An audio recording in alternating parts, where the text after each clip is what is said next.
Good morning, children. In periodic classification, today we are going to discuss about metals and non-metals, metallic character, valence, electronic configuration, how to write the electronic configuration, followed by atomic radius and variation of atomic radius across a period down a road. These things we are going to discuss today. Every object around us can be categorized into two types of elements. What are they? First one is metals and another one is non-metals. It is very important to know the properties of metals and non-metals. In the periodic table, the elements are arranged based on their specific that is chemical properties. Okay, based on their chemical properties, here the elements are arranged in the periodic table according to the increasing stage of the atomic number. Right. So in this periodic table, here the left side of the elements, okay, the left side of the elements are nothing but metals. Okay, whereas right side is, this side is non-metals. When compared to metals, non-metals are very less. Okay, non-metals are positioned at the right side of the periodic table, whereas metals are positioned in the left side of the periodic table. When compared to these metals, non-metals are very less in nature. Right? There are different types of metals like alkali metals, alkaline earth metals, transition metals, lanthanides, actinides, etc. Right? Good. So next one about this non-metal. Some of the non-metals are hydrogen, or the gases will come under non-metals like hydrogen, oxygen, nitrogen, sulfur, carbon. These are some of the non-metals, phosphorus like that. Okay. And metals you know very well: gold, silver, aluminium, copper, iron, zinc, calcium. These are some of the metals, right? Good. Next we can move to the properties of metals as well as non-metals and also about their uses. Then we can move to the metallic character, right? First let us discuss about the metals, properties of metals. Metals are generally, metals if you take in our daily life, we are using lot of metals like copper, iron, silver, gold. Okay, so these are some of the metals that we use in our daily life, and usually metals are solids at room temperature, right? Solids are under the given temperature, metals are solid in nature, right? Next, solids are generally lustrous in nature. Lustrous means it is nothing but a shiny property. Okay, so the typical shine of the metal is called the lustrous. Right, metals are generally lustrous in nature, and usually metals have high density, and also it contains high melting point as well as boiling point. Okay, and metals malleability property. Malleability property is nothing but when you beaten the metal into very thin sheet, when you hammered a metal, okay, you can change it into a very thin sheet. This property of metal is called malleability, right? And next one is the ductile property. Ductile means you can make the metal into, you can ground the metal into thin wire. Okay, so that is called the ductile nature. Malleability means what? On hammering, hammering means on hitting the metal, we can change the metal into very thin sheet. That is called malleability property. Whereas ductility means we can change the metal into, we can ground the metal into thin wires. For example, coppers and it will come under the ductility property. Right. So next one, metals conduct electricity as well as heat. Okay, and metals produce sound when hit. These are some of the general physical properties of metals. metals. You know very well, gold and silver are used for making ornaments. That is for jewelry purpose, isn't it? Next, if you take iron, iron is used for making that is construction work, for making bridges as well as iron bars, engine parts. These are some of the uses of iron. Next, aluminium. Aluminium is mainly used in aerospace industries and also cable wires Okay, so aluminium is some, iron also some, and gold and silver. These are some of the metals that we use in our daily life, right? Next, come to the non-metals. What are the general properties of non-metals? Non-metals, some of the non-metals are oxygen, hydrogen, nitrogen, sulfur, carbon. These are some of the non-metals. Okay. Non-metals occur in all the three states of matter. What are the three states of matter? The three states of matter are solid, liquid as well as gases, isn't it? If you take the sulfur element as well as phosphorus, it occurs in the solid state. Okay, both will come under non-metal, but it occurs in the solid state. And bromine is a liquid, right?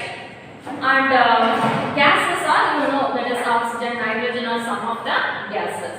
So, non-metals occur in all the three states, that is solid, liquid and gases, right? Next one, non-metals are very soft in nature. What we saw in metals, metals are very hard, whereas non-metals are very soft in nature. And also, non-metals, I told you non-metals are soft in nature, but if you take the diamond actually we are getting from carbon. Okay, diamond is the hardest naturally occurring substance. Okay, this is one of the exception case, right? And non-metals generally do not shine. It has a dull appearance. Okay, and non-metals are low density and also it has a low melting point, boiling point. And non-metals are non-malleable in nature. You cannot make it into a very thin sheet. Non-metals are non-ductile in nature. You cannot drawn into wires. Okay. At the same time, non-metals do not conduct electricity. But if you take graphite is nothing but a non-metal only. Graphite actually we are getting from carbon. Okay. Graphite conducts electricity. Even though graphite is a non-metal, but it conducts electricity, right? And non-metals do not produce sound when hit, right children? These are some of the non-metals. Next we can come to the uses of non-metals. First, that is diamond is generally used for carbon. We are getting diamond from carbon, isn't it? Diamond is generally used for making ornaments as well as for cutting purpose. And graphite is used in pencil leads. Okay, graphite is used in pencil leads. Sulfur, it is a non-metal. It is generally used sulfur is used for vulcanization of rubber as well as for it is used in gunpowder. It is used as an explosive. Okay, and chlorine is used in purification purpose as well as for bleaching purpose. And hydrogen is used as a rocket fuel, right? These are some of the uses of non-metals, right children? Good. So next we can move to the metallic character. Generally, metallic character, it exhibits the reactivity of a metal, right? Metallic character exhibits the reactivity of a metal. Look at the board. Across a period, metallic character decreases from left to right. Okay, once again I repeat. Across a period, metallic character decreases from left to right because atoms accept electrons to fill the valence shell, okay, and lose them to remove the unfilled shell. That is why across a period, metallic character decreases from left to right. At the same time, metallic character increases down a group.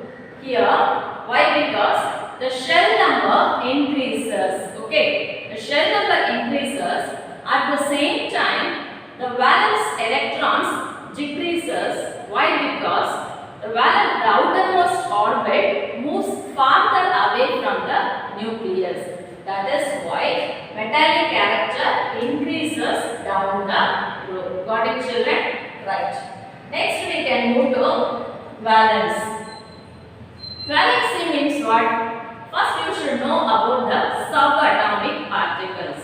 What are the subatomic particles? The subatomic particles are protons, electrons and neutrons, right?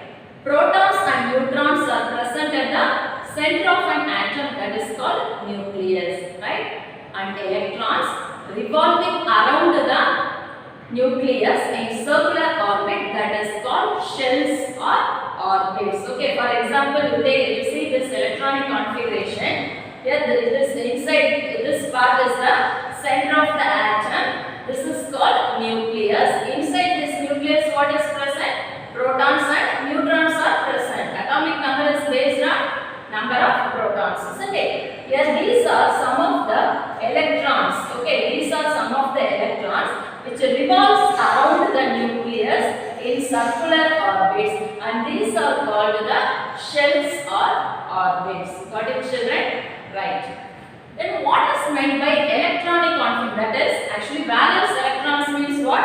In the outermost orbit, valence electrons actually revolves in the outermost orbit of an atom, that is called the valence electrons. So in this atom, which is the valence electron? These two are valence electrons, or otherwise these three electrons are valence electrons? Definitely, these three electrons are called the valence electrons because this is the outermost orbit of this atom. Okay, so the electrons which revolves in the outermost orbit are called the valence electron. So this electron are called the valence electrons. Right, children? Good. Then what is meant by electronic configuration? Electronic configuration means the arrangement of atoms. Okay, the arrangement of atoms in the various shells of an atom of the element is called electronic configuration. So these are the arrangement of atoms. Okay, electronic configuration is nothing but the arrangement of atoms in various shells of an atom of the element. These are some of the shells. Okay, first shell, second shell, third shell. This is called the electronic configuration. What is meant by valence? When molecules are formed, atoms combine together in a fixed proportion. Why? Because different atoms have different combining capacity. The combining capacity of an atom is called the valence. Okay, so 2 mark question. What is meant by valence? Valence means it is nothing but the combining capacity of an atom is called the valence. There are 2 types of valency. One is the positive valency and another one is the negative valency. What is the difference between positive valency and negative valency? If you take the positive valency, here the electrons which donates, the atom which donates the electrons. Okay, positive valency means what? Atoms which donate electrons are called the positive valency. For example, if you take the sodium atom, okay, sodium atom Na, the atomic number of sodium is 11. What is the atomic number of sodium? The atomic number of sodium is 11. In the outermost orbit, one valence electron is present. Okay. In order to attain a stable position in the electronic configuration, this one electron would lose. That is, this electron will donate. Okay. This electron, that atom will donate this electron. Hence, it attains the stable position in the electronic configuration. Thus, sodium atom is said to be positive valency. What is meant by negative valency? Negative valency means atoms which gains electrons. Okay, atoms which gains electrons are called negative valency. For example, if you take the chlorine atom, Cl minus, its atomic number is 70. What is the atomic number of chlorine? The atomic number of chlorine is 70. In the outermost orbit, 7 electrons are present. Okay, how many electrons are present in the outermost orbit? 7 electrons are present. So to attain the stable position in the electronic configuration, these 7 electrons gain, then only it can attain the stable position. Okay, hence chlorine atom is said to be negative valency. Okay, so positive valency means atoms which donate electrons, whereas negative valency means atoms which gains electrons. This is the difference between positive valency and negative valency. Got it, children? Right. Next we can move to the electronic configuration. How to write the electronic configuration? Generally, symbols are used for writing the electronic configuration. We first start with the shell number. Okay, first, so see, this is the electronic configuration, that is, first we have to fill the mention the shell number. Okay, 1 or 2, like that we have to mention it, followed by the type of orbital, whether it is s orbital or p orbital or d orbital or f orbital. Finally, the superscript. This is the superscript. It indicates how many electrons are present in an element. Okay, how many electrons are present in an atom. Right? In this manner, we have to write the electronic configuration. Once again, I will tell you, this is the helium element. This is the name of Hg is nothing but the symbol of helium element. Okay, here 1 represents the level. Okay, first level or second level, like that. And S mentions the type of orbital, and the superscript 2, it indicates the number of electrons which present in an atom.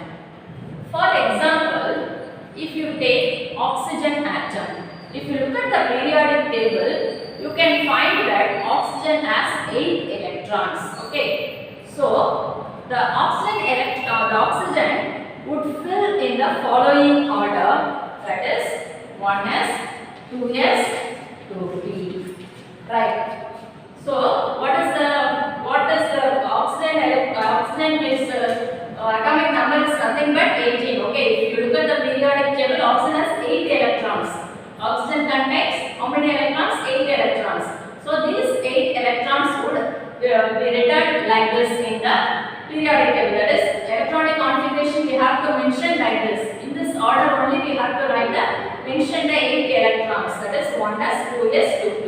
So in order to write the electronic configuration, the oxygen element can be written like this. That is 1s2, 2s2, 2p4. Now we are getting how many electrons? 8 electrons fill like this. In this manner only electrons will fill. This is an example for this. Okay, this is an example for the electronic configuration. How to mention the electronic configuration. How the electrons fill. That is the example for this. Okay. So next we can move to this electronic configuration.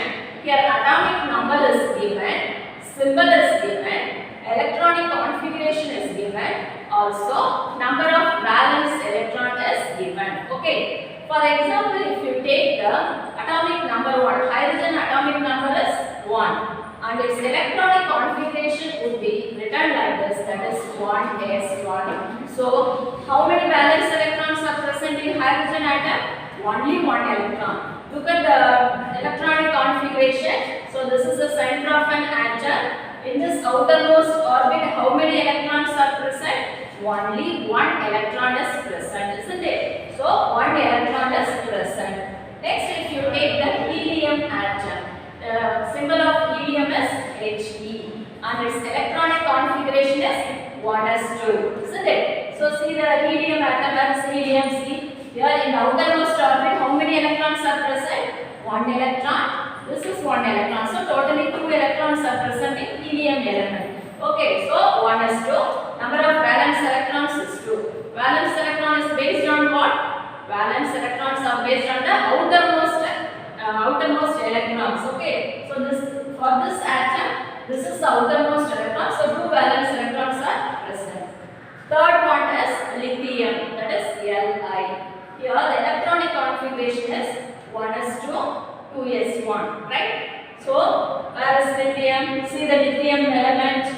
Here in the first orbit 2 electrons are present and in the outermost orbit 1 electron is present. So for lithium the number of valence electron is 1. Right children? Good. So fourth one is beryllium. The symbol of beryllium is Be and the electronic configuration would be written like this: 1s2, 2s2. Whereas beryllium, see this beryllium element. Here how many valence electrons are present in beryllium? 2 electrons, 1, 2, 2 beryllium 2 valence electrons are present in beryllium. Next one for boron. For boron, electronic configuration is 1s2, 2s2, 2p1. Okay, see how many boron how many valence electrons are present in boron? 1, 2, 3. So for boron, 3 valence electrons are present. The next one is carbon. Okay, for carbon the electronic configuration is 1s2, 2s2, 2p2. Right? And how many valence electrons are present in carbon? 1, 2, 3, 4. 4 valence electrons are present. So number of valence electron is 4 for carbon element.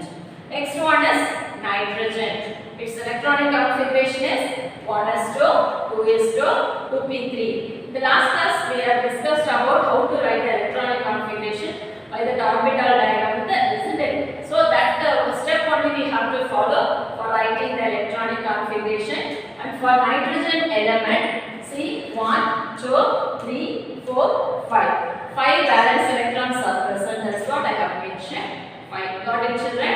In this manner we have to write the electronic configuration. Good. Next one is atomic radius. Okay. What is meant by atomic radius? Actually atomic radius is defined as the center of the nucleus, distance between the center of the nucleus to its outermost orbit. This is called the atomic radius. Okay, so look at this atom. Okay, so which one is the nucleus here? This is the center of the atom. This is called the nucleus. Here protons as well as neutrons are present. Here the distance between this center of the nucleus to its outermost orbit. Which is the outermost orbit? This is the first orbit. Second orbit for this atom. Second orbit is the outermost orbit. So the distance between the center of the nucleus to its outermost orbit are called the atomic radius. Right children? Atomic radius can be calculated by using picometer. Okay. There is a value for picometer. That is picometer can be written in short form as pm, small letters. Okay. So 1 pm is equal to 10 to the power minus 12 m. It is an important need based question. Okay, 1 picometer is equal to dash means what's the answer? 10 to the power minus 12 meter. Right children? Good. Next we can move to this is also atomic radius is also one of the important 2 mark question. Next last one is variation of atomic radii in period. Okay. Across a period the atomic radii decreases from left to right. Right? This is because the shell number remains the same but the number of protons increases. Here the increased positive charges impose strong attraction over the electrons and the electron cloud shrinks. Okay, shrinks. That is why across a period atomic radii decreases from left to right. At the same time, down a group, atomic radii increases. Okay, atomic radius increases down a group. This is due to increase in the valence shell. At the same time, the distance between the valence shell and the nucleus increases. That is why atomic radii increases down the group. Right children? So what are the things we discussed today? Metals and non-metals, metallic character, and then electronic configuration, how to write, variation of the metallic character, also about atomic radius, variation of this atomic radius. These things we discussed today, isn't it? Okay children, the remaining things we will see in the next session. Thank you children.